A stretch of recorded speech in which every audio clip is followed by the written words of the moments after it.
This is the ZNS Network, providing radio and high-definition television services for the entire Bahamas. ZNS Network is operated by the Broadcasting Corporation of the Bahamas. It is located at Harcourt Rusty Bethel Drive, Centerville, Nassau. Our programming is designed to inform, educate, and entertain. We invite you to join us. The following is a preamble of the Constitution of the Bahamas, which was made on June 20th, 1973, and came into operation July 10th, 1973.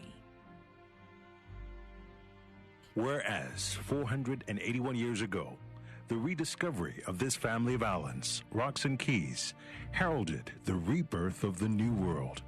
And whereas the people of this family of islands, recognizing that the preservation of their freedom will be guaranteed by a national commitment to self-discipline, industry, loyalty, unity, and an abiding respect for Christian values and the rule of law.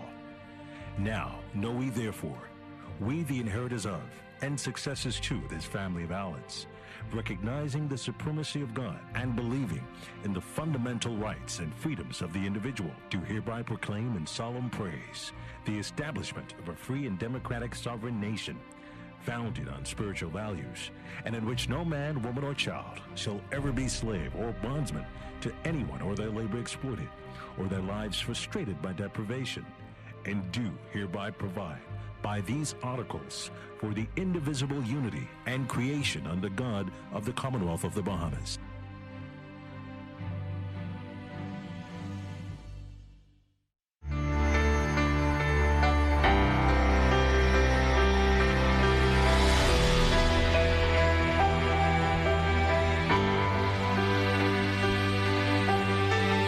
It is too early now to say that this is now behind us. Are there some encouraging signs? Yes. Can we have guarded optimism? Yes. Can we hope to see better days? Yes. But that doesn't mean that we should throw caution to the wind and go out and undo everything that has been done over the last 6 weeks. One business is opening after the next as we progress, as the numbers go down. So if that continues to head in that direction, then I feel like we'll be okay.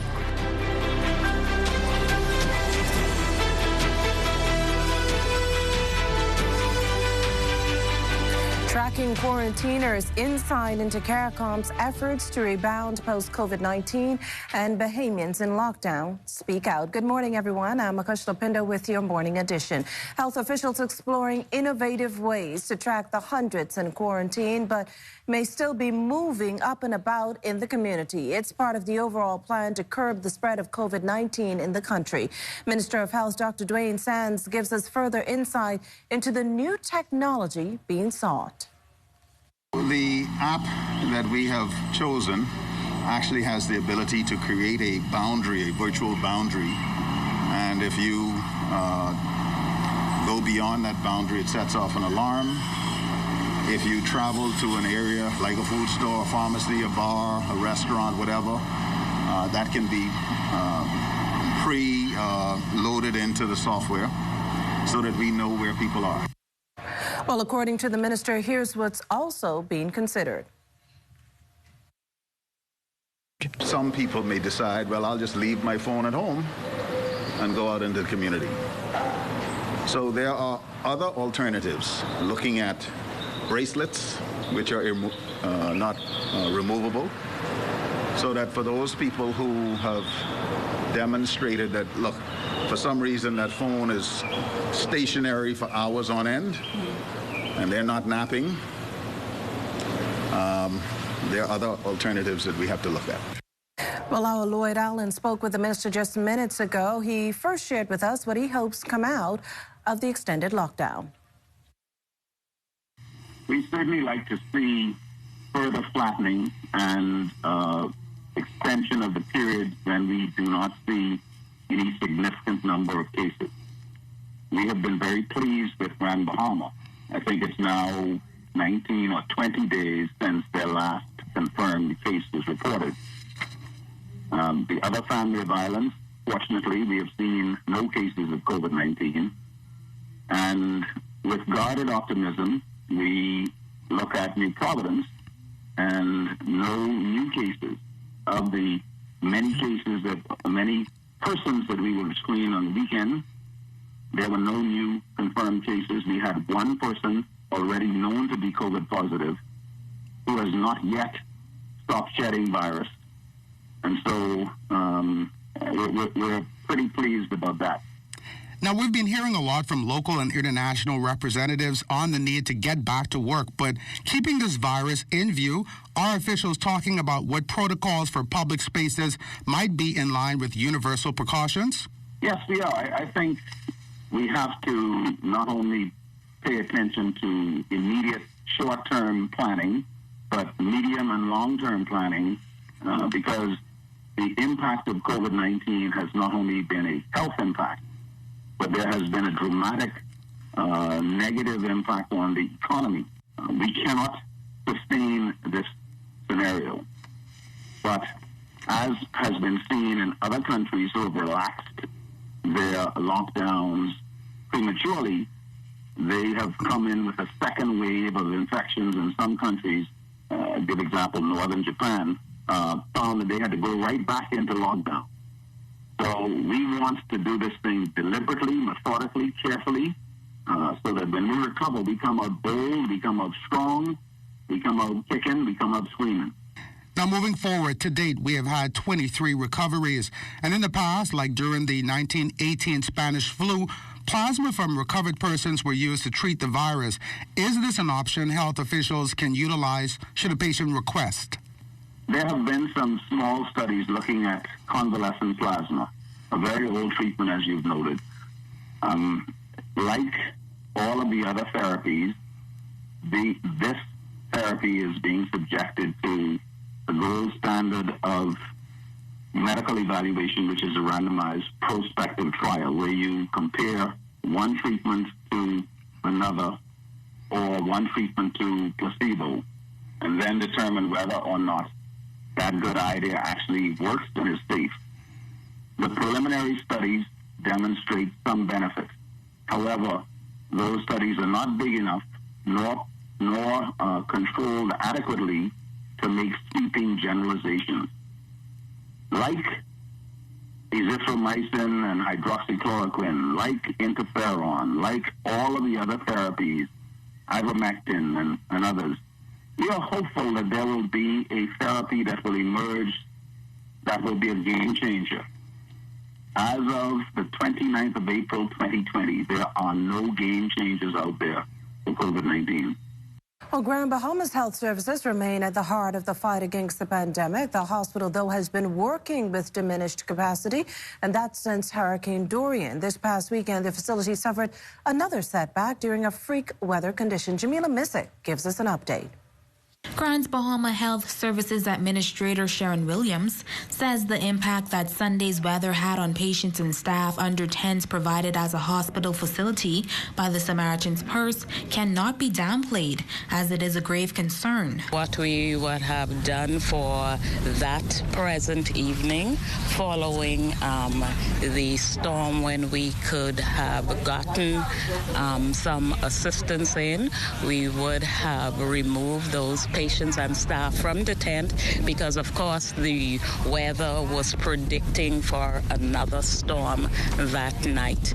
Luckily, we were not visited by the storm of that strength that night, but those patients and staff were moved to the emergency room. Of course, we were able to do that because our census at the time was quite low. She says since then they have made the necessary strengthening adjustments and ensured that the physical structure is in place. We are making sure that we do that every day. Now, are those tents made for extremely high winds? No. They can withstand up to, we are told, 70 miles an hour wind.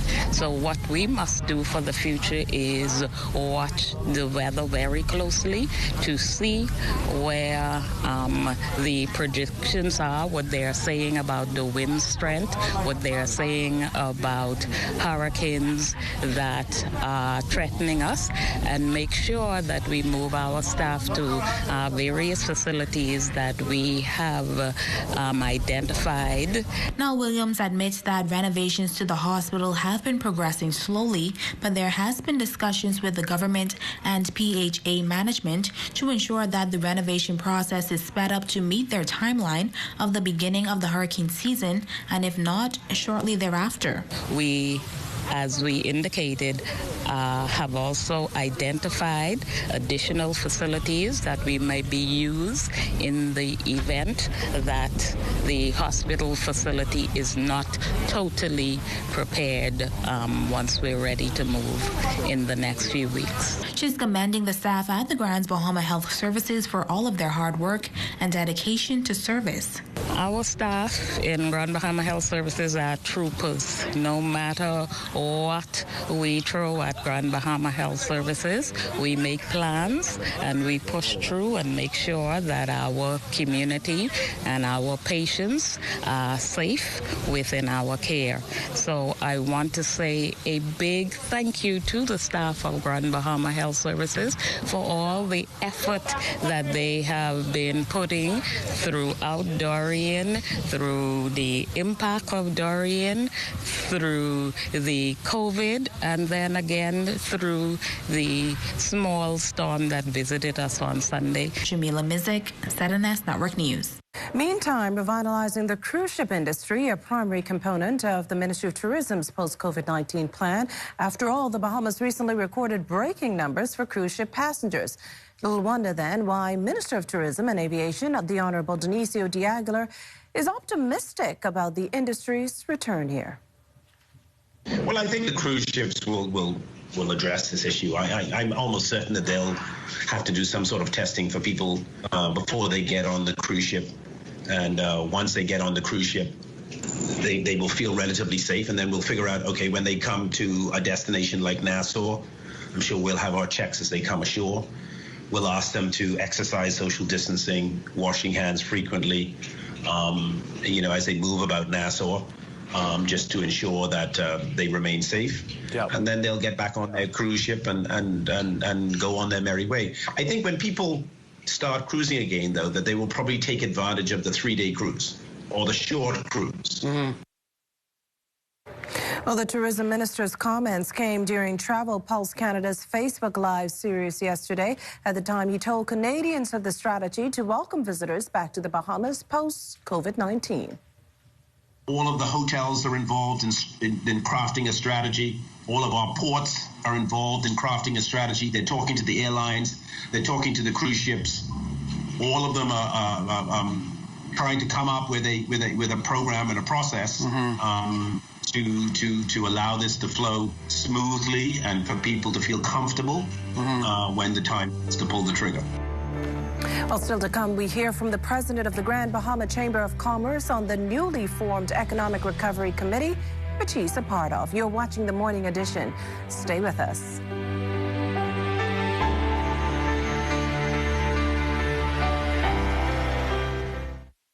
I've been in BTC for 9 years, and I transitioned into IT 5 years ago.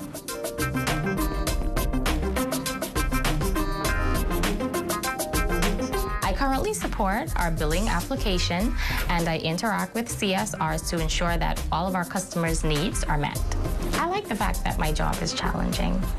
It keeps me on my toes and quite sharp. I find that computers and technology infuses all aspects of business and social life. They are central to solving many of the big challenges in the workplace and are capable of positively impacting the lives of many people. I think that women add a different flair and thought process on how technology should work. It is a very fulfilling career to prove that you can perform just as good or better than anyone else.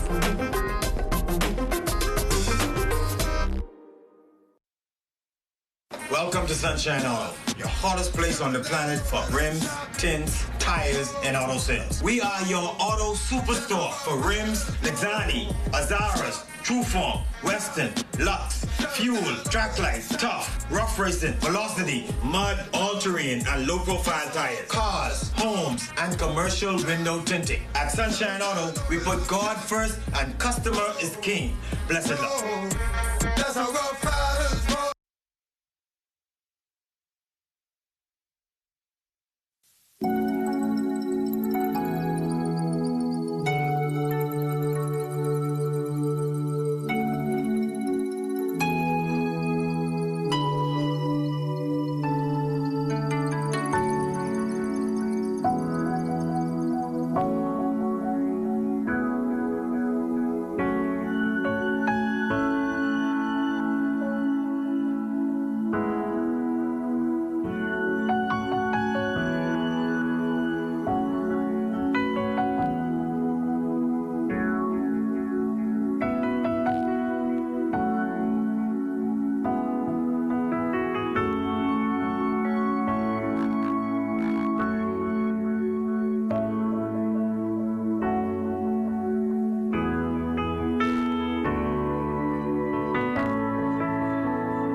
As for regional efforts amid COVID-19, Prime Minister, the Most Honourable Dr. Hubert Minnis on Monday disclosed that he recently spoke with CARICOM heads on the way forward.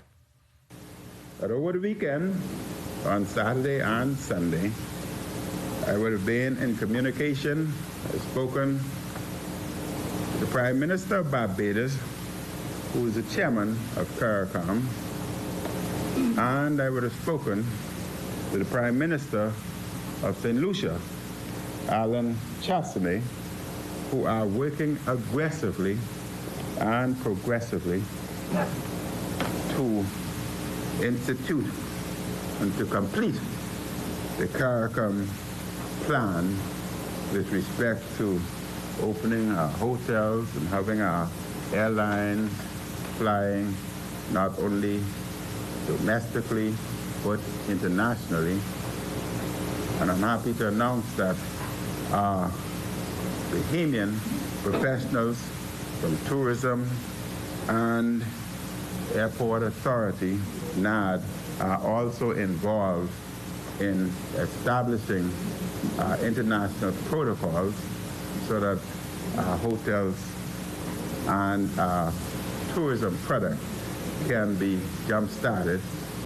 Prime Minister adding that as necessary, the Bahamas will implement its own standards where it is felt that international standards do not match the reality here at home. Well, COVID-19 sparking fears of insecurity, particularly in the case of the most vulnerable, namely the newly employed, the self-employed, whose businesses are adversely affected, school children with insufficient food, and some patients. The government sees a National Food Committee headed by Susan Holowesko-Larson as a way around this. The committee will communicate with wholesalers and retailers to confirm the status of food supply chains in the country and make recommendations on how to keep these supply chains viable. The committee, Mr. Speaker, this national committee will put together a national digital food distribution plan to ensure that every Bahamian in need is provided with food. Well, joining us this morning to speak a bit more about food security is Agriculture and Marine Resources Minister, the Honourable Michael Pintard, who was among those giving communications in the House of Assembly on Monday. Now, at the time, Minister spoke of a task force on food security that's to be established this week. Minister Pintard, tell us more about this, the focus and really the difference between this task force and the National Food Committee. The Prime Minister has mandated two things. One is that the farmers, fishers, the entire sector all along the value chain ensure that all gaps that exist that prevent us from producing more, that those be addressed even more aggressively, and that we increase in a dramatic way over the next few months and, of course, throughout the third and fourth quarter of the year, that we increase production. And so the Task Force on Food Security is looking at what we must do all along the value chain, the supply chain, to make sure that all of our stakeholders are working in tandem in order to increase production and produce those things that we can competitively produce that we are now importing. So our import substitution process is going to be managed by the Food Security Task Force. The Food Distribution Committee established by the Prime Minister was to respond to the many vulnerable Bahamians who find themselves in need of assistance for food. And in his wisdom, the idea was to pull together key stakeholders with a tremendous amount of talent who are plugged in to both national and international network in order to accomplish this. And so both of them will work in tandem. Obviously, the Food Distribution Task Force will, in fact, source food first and foremost from Bahamians, and where items are not available, whether it's fresh fruits and vegetables, processed foods, or livestock, they would then source through other means. Now, you know that there's the assurance that in terms of food stocks, we have sufficient short and medium-term supply chains to continue operating effectively. Give us a better idea of what timeline we're working with and efforts to ensure that we don't run low at any time. Well, a part of the responsibility of the Ministry of Agriculture is to constantly monitor food stocks, whether it's by domestic producers or those foods being imported. And as you would be aware, that we are in charge, by and large, for the permitting system, permitting wholesalers, retailers to bring in quite a bit of the items that they do. And so in conversations with them, the Policy and Planning Division has sent out to those persons. The Prime Minister himself has spoken to key stakeholders who import food and purchase food. And so we're satisfied that in the short to medium term, the international disruptions have not impacted us in a way that some people have feared. However, we have to be vigilant. This is a very dynamic situation, so we continue to monitor on a weekly basis what the state of the food stock is in the Bahamas. We've gone as far as to look at the storage capacity, what's in storage, what's in dry storage, cool storage, frozen storage, and also to constantly monitor, in conjunction with Ministry of Transport and Aviation, the transportation chain, so that at a moment's notice we're able to move food to areas where there may be challenges. So the long-term plan, however, is to ensure that we are in a better position, that in the event that there are disruptions externally, that we are in a position to fill some of those gaps. But you can say if that short and medium term would take us into another month or until June, you know, particularly we're comfortable over the course, the short to medium term, over the next 90 days. We do not foresee dramatic disruptions that's going to affect this public. But like I said, this is a dynamic situation. We continue to monitor. In addition, I'm a part of a collective of agriculture ministers, both in the Caribbean through CARICOM and Latin America and the Caribbean through AICA, which is the agriculture arm of the Organization of American States. So we're constantly talking. And what we're also doing is documenting where we have domestic supplies in shortage or in surplus. We are also in a position to source items and then work out with our respective governments the transportation logistics. So we are not relying solely on what comes to the Bahamas from North America. We are also looking at stocks within the region. Now, to reduce our reliance on imports, quite a few things have been ordered, as you noted in the House of Assembly on Monday, like backyard gardening kits. Over $1.6 million spent on this phase alone, you disclosed at the time. What do you see as the final figure? Well, several things. One is we're dedicating at least $1 million, $1,018,000 and change to land clearing and preparation. So it is important that farmers be readied or put in a position that they can go into cultivation. We have a fairly good sense because we are continuing to collect the data, and we're asking farmers throughout the Commonwealth of the Bahamas to share. What do you have in the field presently? When do you expect to harvest? So that we have a 90-day plus window that we can look at and say, these are the items we expect to harvest. So what we're doing essentially is helping with the land clearing. The second thing is we are ordering the hydroponic kits, which are important for existing farmers who have knowledge of hydroponics, because we are able to produce particularly things like leafy greens, etc., fairly quickly over the short term. These are 3 months, and shorter we are able to harvest. And then the backyard kits for persons who are hobbyists, but also persons who wish to shave several dollars off their own food bill.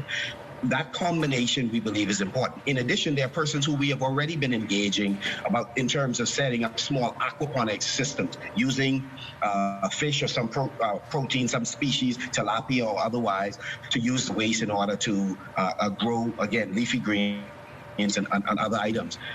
In addition, we have talented persons in the poultry sector, but we now have to assist them in increasing dramatically their production, both of poultry meat as well as eggs.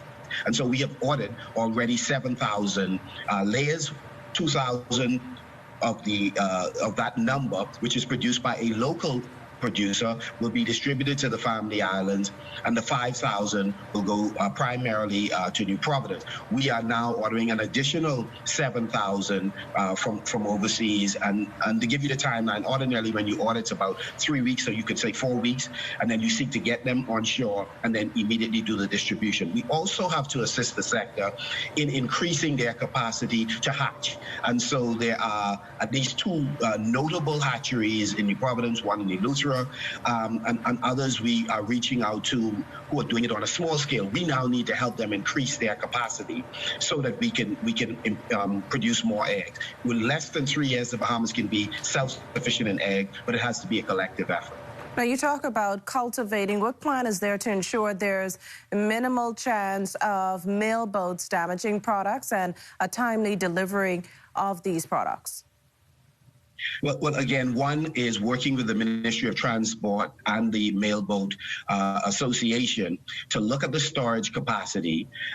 And there are ways you can augment the storage capacity. Certainly one size or one type does not fit all. Some produce need to be in cool storage. Some need to be in refrigerated storage. So one of the options that we are exploring, and BAMSI is already engaged in that quite successfully, is to use the reefer system, where you get to control your own temperature. And so as government agencies presently purchase from farmers to then put it in a reefer, and you can control the temperature. And of course, we believe that some of these functions, like the packing house, like the use of reefers, should eventually become, and that is in the medium term, become owned or be owned by the private sector. So farmers association or producer organizations should take possession of this part of the logistics. That is the purchase, the logistics of transport, but until we have finalized that component, the government is going to continue to fill that space over the course of the next few months.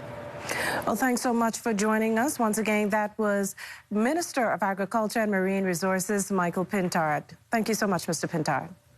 My pleasure. Have a wonderful day. The newly appointed Economic Recovery Committees, meantime, to meet for the first time today. The group's expected to examine ways to reshape the Bahamian economy post-COVID-19. Co-chair Marlon Johnson says the committee will engage in consultation with economic stakeholders. Among the members, the president of the Grand Bahama Chamber of Commerce. He spoke with our Talia Hall. The newly formed Public-Private Committee will make recommendations to the Cabinet on the long-term economic recovery of the Bahamas, including job creation and stimulating small business recovery and development in response to COVID-19. While President of the Grand Bahama Chamber of Commerce, Gregory Lorota, is one of the members on the committee, and he says it is important for Grand Bahama to be represented.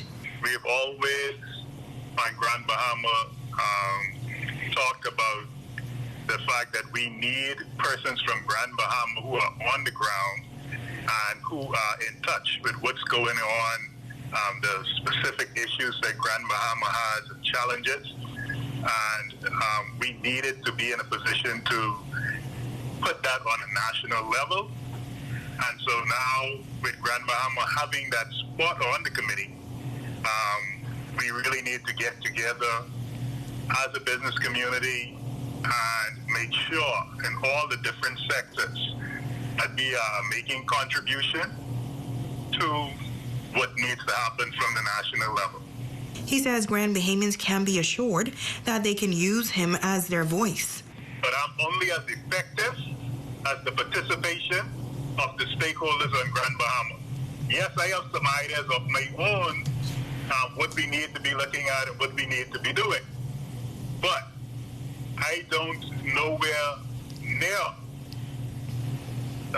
understand and would want to represent Grand Bahama without the input of all the relevant stakeholders. So to the extent I get that input, I can be more effective in representing Grand Bahama to the best of my ability on that committee. The committee will host their first meeting tomorrow.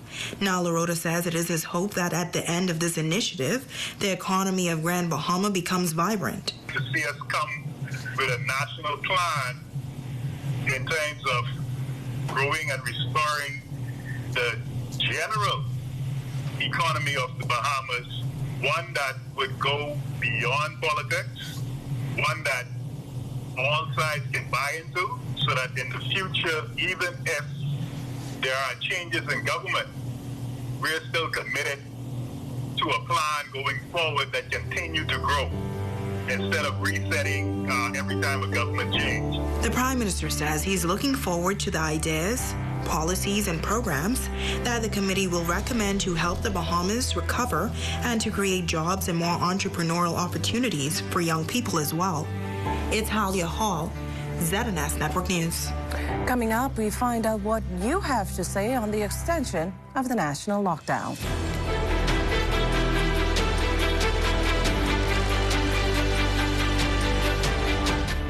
The Bahamas has so much talent, and on The Creative Buzz, it's our mission to showcase that. From your vlogs to music videos, we want your talent to be seen. Tune in on Thursdays at 10 p.m. with me, Catherine Gomez, and let's embrace the creations of Bahamians.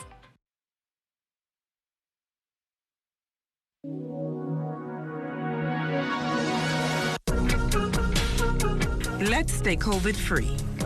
Remember the 3 S's: sanitize, social distance, and stay inside.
COVID-19 continues to impact the Bahamas and the world. The Ministry of Health has confirmed 5 cases of COVID-19 in the Bahamas. ZNS Network is here to keep you informed on this growing pandemic. We are in a race against time.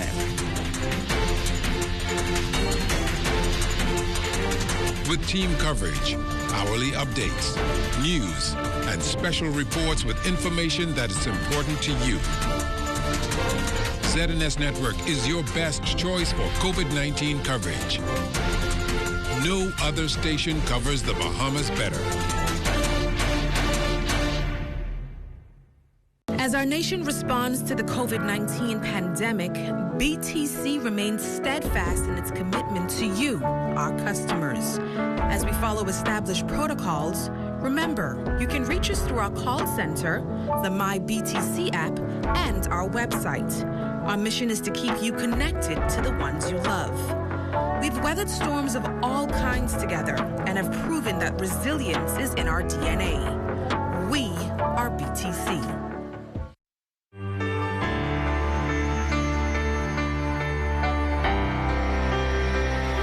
Well, this morning we're hearing from some residents as they prepare for another month of weekend lockdowns. As you can imagine, mixed reviews surfacing. Still concerns linger for the economy and a return to some sense of normalcy.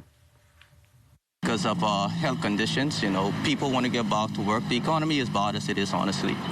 But even if you want to get back to work with a bunch of sick people, you can't work in that environment either way. Most Bahamian that is not obeying the law is preventing it from working even further. Because it's getting harder and harder, and things, it ain't easy, but it is a good thing that they're keeping it locked down, they're keeping a lot of criminals off the street too. I don't support it because you have people who really don't have no job, people who had jobs and just didn't have no money to save because they still have rent, they still have kids, they still have all type of other bills you gotta pay. So just this extension just don't make no sense. While there are mixed reviews, locals also had comments on what more could be done to increase safety and ensure economic recovery. What he's doing now, one business is opening after the next as we progress, as the numbers go down. So if that continues to head in that direction, then I feel like we'll be okay. I wish they could extend the mechanic part for 2 days, the part shop for 2 days at least. For him to make provision and helping persons so, because there's a lot of Bahamians in this country who are not educated enough to know how to use a computer. With the rent, people who ain't working, they ain't got no money saved. So how is it they only paying, 40%? I strongly believe that once we abide and adhere to the healthcare protocols, that we will be able to be free again.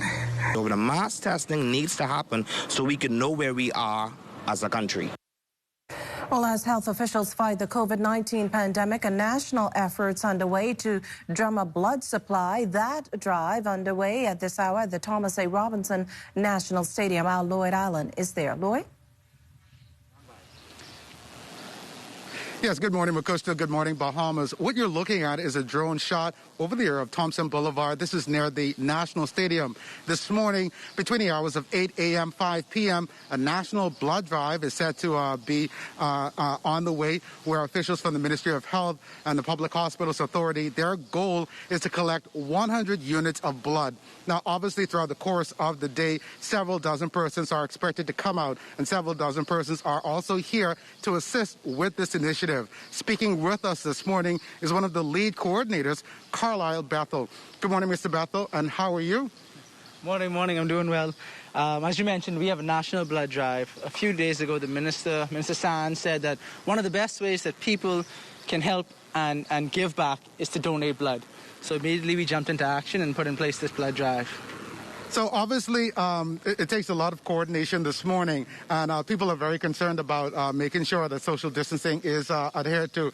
That, of course, I spoke with Dr. Sands this morning, is being initiated. But beyond that, what do people need to know prior to coming out here this morning?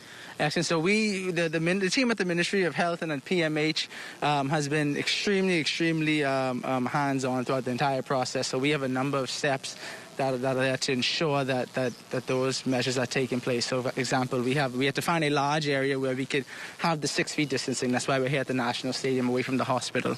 We also have the masks, the required masks, the PPE, and we also have the temperature checks in the back. If you could see by the door, they're checking the temperatures of everyone that comes in.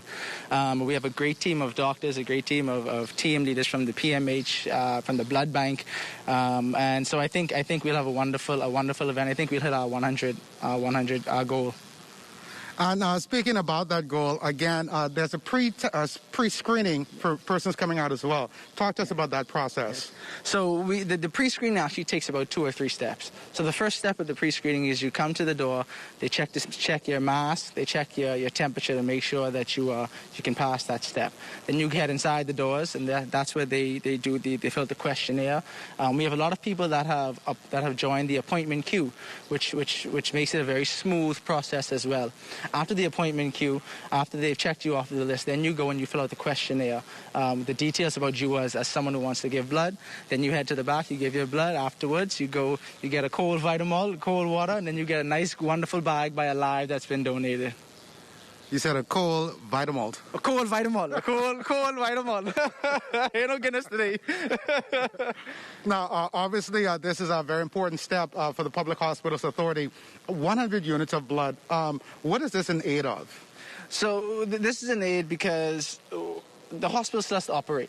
It still has to operate on mandatory procedures. It still has to, for example, deliver babies. All of these procedures require blood to be in store at the bank, blood to be in store at the hospital. But what we've realized and what the minister pointed out was that as a result of the coronavirus and people staying inside, the donations have dropped quite a bit. So what we're trying to do is to put in place an opportunity for people who want to donate, who normally do donate, and those who want to give back in some way, to give back and to help in this fight against coronavirus. Now, before we wrap up, those persons, again, who are thinking about coming out today, is there a number that they can call, or should they just show up? We advise everyone to call, to follow the steps of the police. Call that 311 number.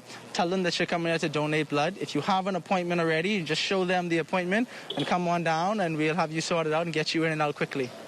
All right, so some great information, of course, here at the National Stadium. 100 units of blood is the goal by the end of the day, and this operation will last from 8 a.m. this morning. It started about a half hour ago, and it due rates until about 5 p.m. this afternoon. We got hand sanitizer. Plenty hand sanitizer. All right, and you heard it there, hand sanitizer as well. Reporting here from the National Stadium, Lloyd Allen for the Morning Edition. Thanks, Lloyd. And just as a reminder, you heard the blood drive began at 8 this morning and ends at 5 this evening. Now, for your morning motivation, let's turn to Prophetess Patrice Smith of Kingdom Explosion Ministries International. I just want to encourage you this evening. I just want to most certainly be able to speak a word that would lift your spirit. This is a time when we are going through so much, not just as a nation, but as a world. The entire world is being rocked at this time with this pandemic, my God, this pestilence. And in my opinion, most certainly we are at the beginning of the end. But I want to say to you, for those of you that are watching, and that you may be discouraged, you may be depressed, my God, you may be going through a lot of stress, whatever it is, because of the climate that we are in. I want to encourage you. I want to leave 3 words with you to encourage you. And the first word is, I want you to read the Word of God. I want you to read His promises. His promises are yea and amen. I want you to stand on the Word of God. If God says it, you can believe it, and like the slogan goes, that settles it. And then I want to move on to the word rely. After you read the Word of God, you got to rely on God. Why? Because He is a person of integrity. You can trust Him. You can rely on Him. His Word is His bond. And then finally, after you rely on God, then you rest in Him. Rest in the Lord. The Lord is calling us at this time to rest in Him, to rely on Him, to read His Word. I encourage you, Bahamas, do those 3 things. I call them the 3 R's of restoration. I want you to read God's Word. I want you to rely on God's Word. And then I want you to rest in God's word. God bless you, and we'll see you on the other side of this pandemic.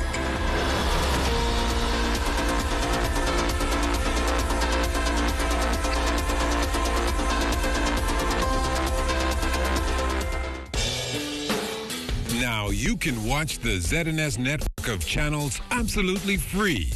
That's right, ZNS is now broadcasting 3 separate channels, free to air on Channel 13. One channel has the regular ZNS TV HD programming. One is the Parliamentary channel, and one is the 24/7 television community page. These channels may be accessed simply by attaching either a rabbit ears antenna or an indoor amplified antenna to the RF input connector on the back of your digital television or flat screen TV. Once the antenna is connected, select TV mode and choose Auto Scan, and your TV will automatically pick up Channel 13 at no charge. Once you're on Channel 13, just use the channel selector to go to each of the 3 ZNS free channels. Antennas are available on many sites online. Free TV, ZNS brings it back to you.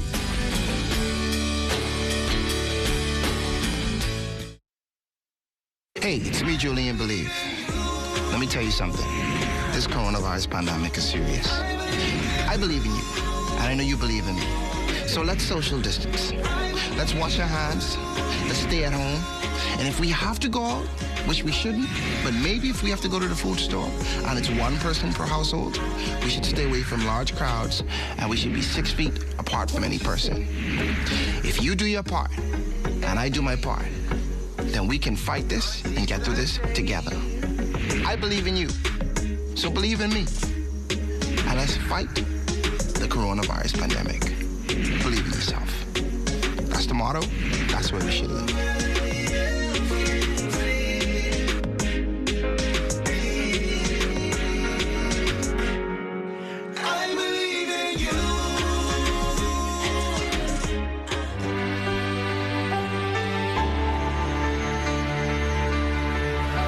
It's the middle of the week, and we present to you our regular workout session with Natasha Brown. Good morning to all. It is the time for anyone that's living with some type of disability. This is your workout. So let's get started. If you're in the bed, I'm going to give you a chance to get up while I'm speaking. If not, if you are ready, get your chair. Let's move to the chair now and get started with our warm-ups. Let's go ahead and sit down. Make sure you're sitting on the edge of the chair because you want to be comfortable and you want to be able to do the exercises. Take the right foot over the left thigh. Place the right hand across the chest. We're going to lean forward so we warm up those hips and the lower back. Switch. Left foot comes over, left hand comes across. Now lean forward.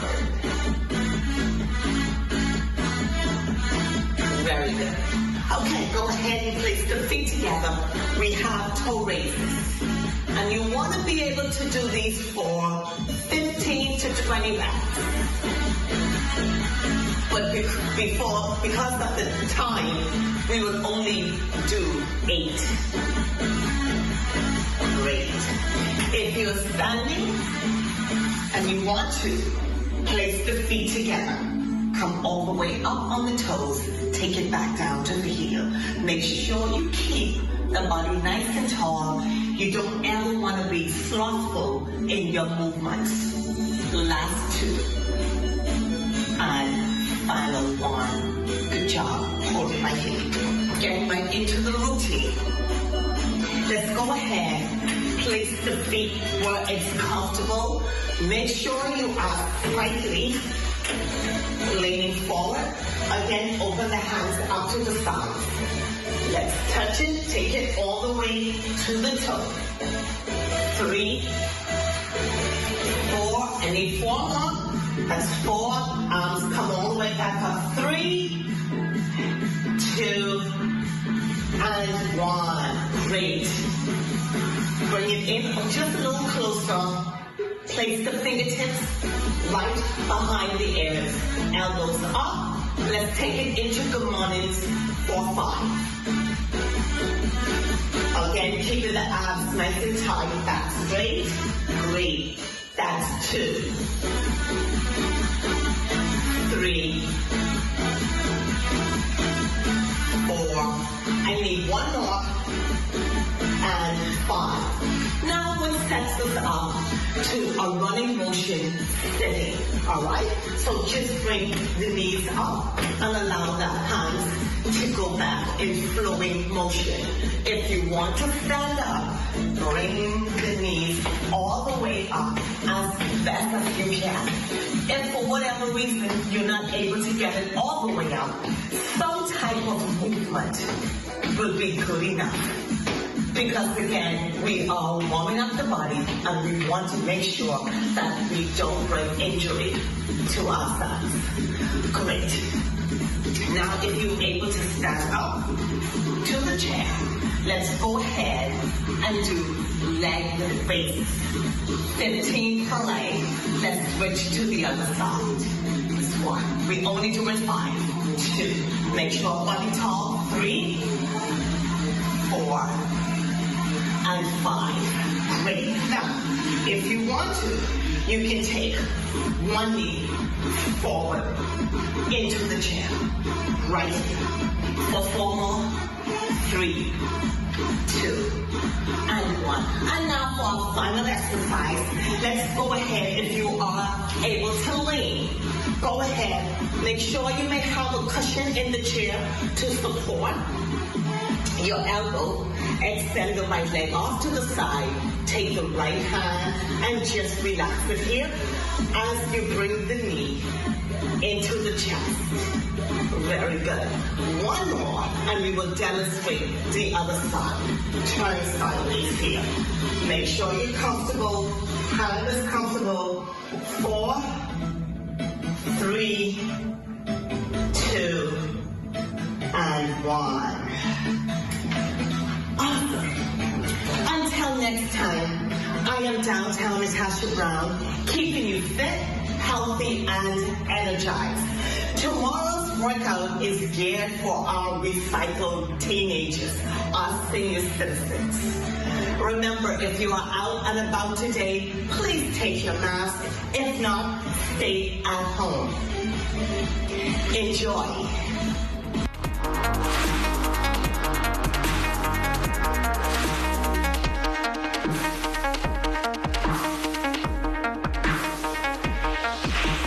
Influenza, or the flu as it is commonly called, is a viral illness that usually occurs between the months October to March.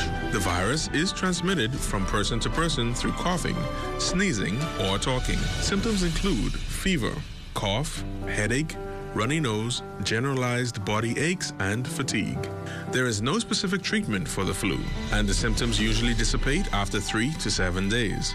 Because it is caused by a virus, antibiotics are not used to treat the flu. Persons are encouraged to rest and drink lots of fluids. Panadol is recommended for fever and body aches associated with the flu. However, aspirin should be avoided due to the risk of bleeding. To decrease the spread of flu, persons are encouraged to get their flu shot annually and practice good cough hygiene. Additional information can be provided by your community clinic or the Health Education Division at the Ministry of Health. This message is brought to you by the Ministry of Health in partnership with the Public Hospitals Authority. Everybody, are you on TV? Look, are you on TV? Mom, guess what it is? That's me. Bartender, do you see me? Are you on television? I gotta tell my girlfriend I'm on television. Hello? Babe, turn your television to ZNS. Quick, are you on television? I don't have a TV in there. We have Wi-Fi, though. We have Wi-Fi. That's fine. They upgrade now. You can watch it live from your phone. You just have to download the app. All right, hold on. Go to the App Store, type in ZNS, download the app, and you'll be able to watch ZNS straight from your phone. Hurry up and start over there. Get your news and more anytime, anywhere with the new ZNS app. Stay connected from around the globe with our live stream news updates, all in the palm of your hand. You can also listen to the ZNS Radio Network for your favorite music. Go into your Apple or Google Play Store and download the ZNS app today. Present check. Miss, I just stand now. I still got to pay? Hey, y'all, what's up? Hey, what's that? What y'all getting? Listen, I've been waiting to march down some logs here. Hi, I'm Matthew. I will be you guys waiter today. Can I take your order? I've been queuing for some grouper tread.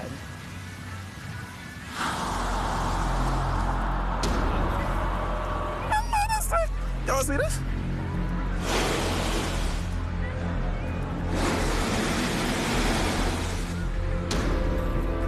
See, this ain't gonna work. Where the fish gone, though? But how, though? Don't leave our children with no fish in their future. Protect our sea. Protect our way of life. Protect the Bahamas. To learn how you can help, find us on Facebook at Bahamas Protected. Sea, the future.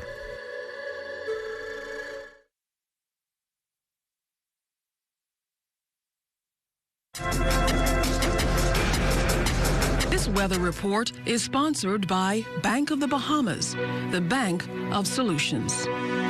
Now to your weather outlook. A dissipating frontal boundary remains in the vicinity of the central Bahamas, while a high pressure to the north generates moderate to fresh breezes. Special warnings.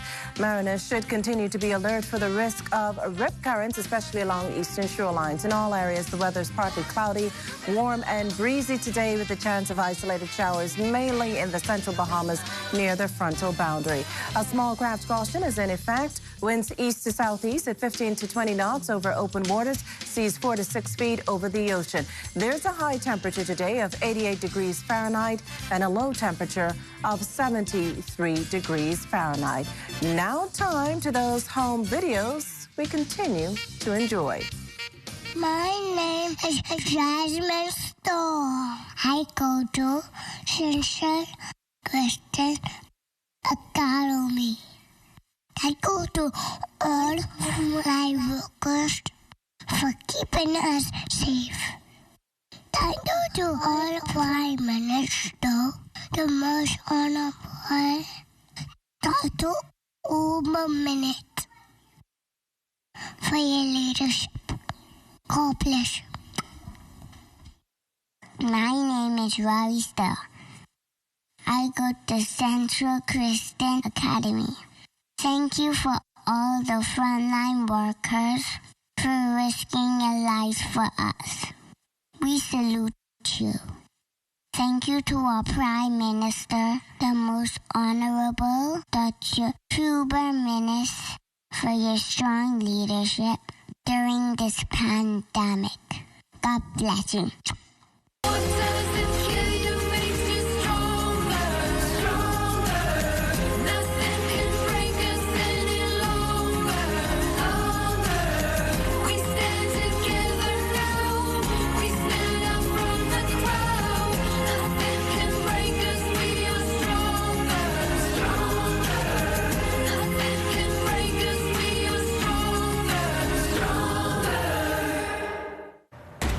Well, just a reminder, keep those videos and pictures coming in on how you're passing the time in the lockdown. And if you want to salute those on the front line, the number 477-0546. Remember to also stay tuned to the ZNS Network, your best choice for local, regional, and international COVID-19 coverage. We're the only station providing you with live radio and television updates throughout the day, giving you up-to-the-minute information. Our coverage continues at 10 on radio and then on the television network. Good morning, everyone.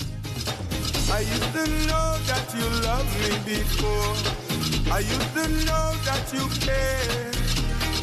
But ever since you gone and left me, girl, I knew someone else would be there.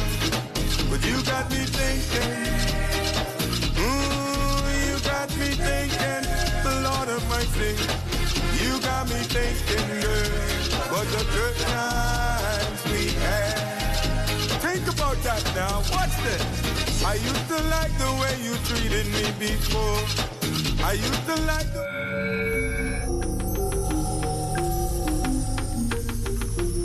You're watching the ZNS Network, the People's Station.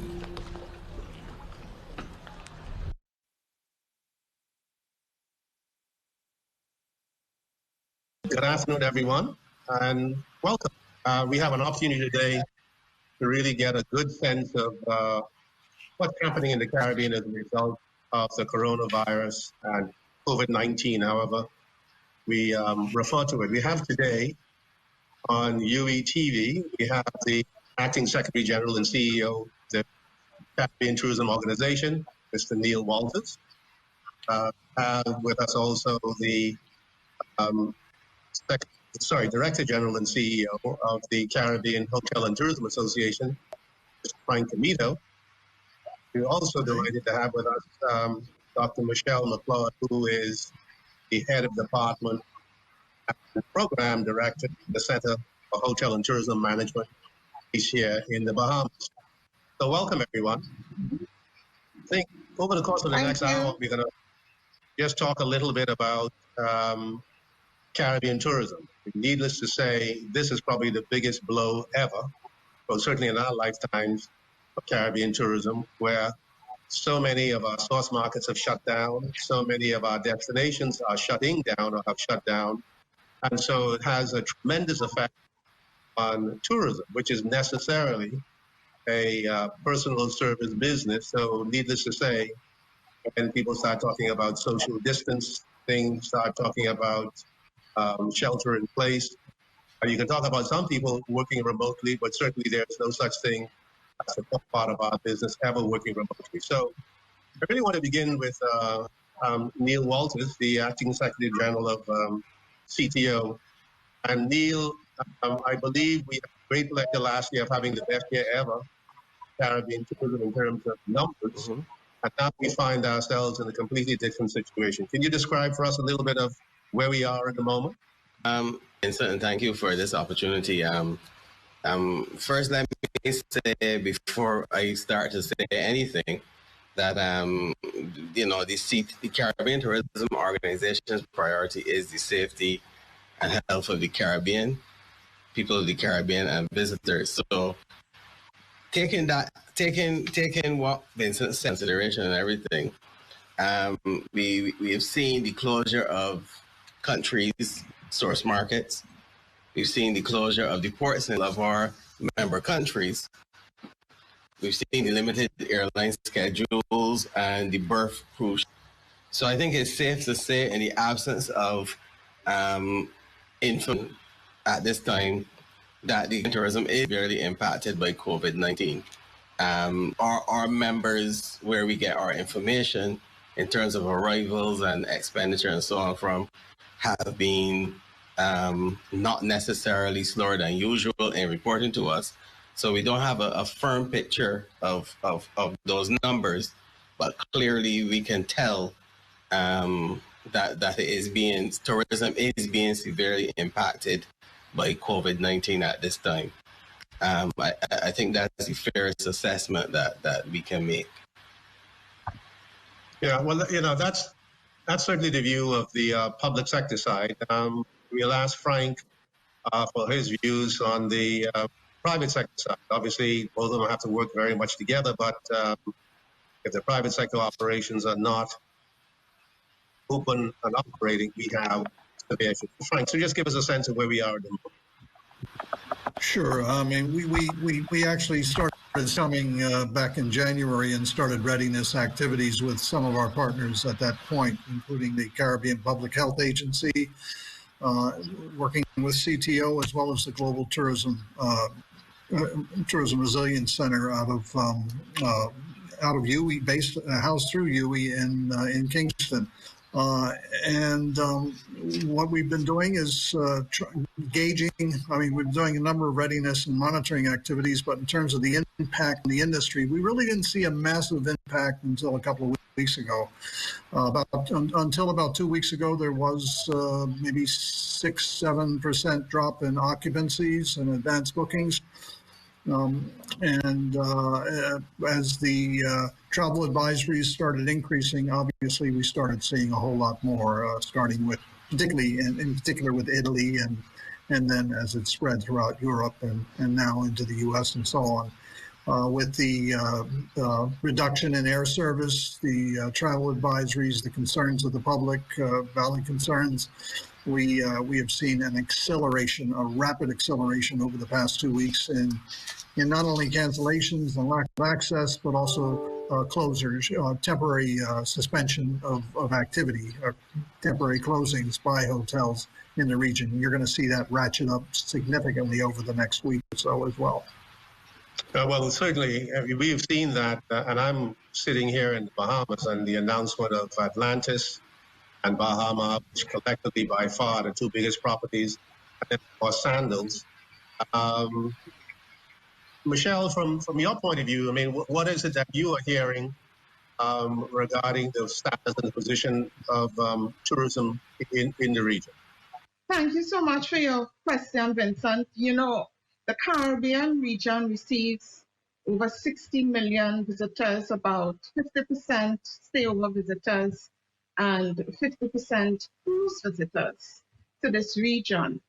And since the COVID-19 crisis has come, you can say each week the region will receive 1 million less visitors. And so there are some countries who would be particularly impacted by this. The Bahamas received over 7 million visitors, Dominican Republic over 6 million, and then we have Jamaica over 4 million visitors. And so we have to be very mindful of the economic impact on these countries. And of particular